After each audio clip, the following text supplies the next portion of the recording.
So guys, it's really simple. Bring your clip to the timeline. Hold Alt, left click, drag to duplicate the clip.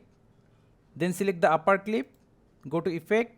If your effect is not here, click on this button. Then from here select the effect. Then search for VR glow. Left click, hold, drag and drop over the upper clip. Then go to top left side, effect control, or from here, effect control, scroll down. Here we have our VR glow. Now from here, if we decrease the luma threshold, it will enhance the exposed areas. Let me show you. Now, as the name suggests, glow radius. Same for the brightness, but very important is the saturation. It's like feather. As you can see, it's matching with the skin color. Then if you want custom overlay color, for that check the tint color. From here you can select your preferable color.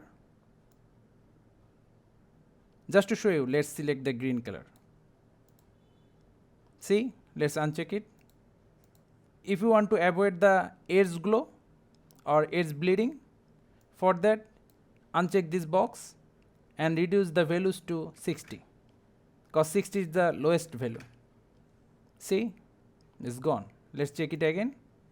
After you are done, change the blend mode from normal to screen. Now the last step, search for Gaussian blur. Left click, hold, drag and drop over the upper clip. Scroll down, increase the blurriness. It's up to you how much dreamy look you want. If you have some problem with the edge blurriness, you can check this repeat edge pixel. So guys, before, after. So thank you guys for watching. Have a good day.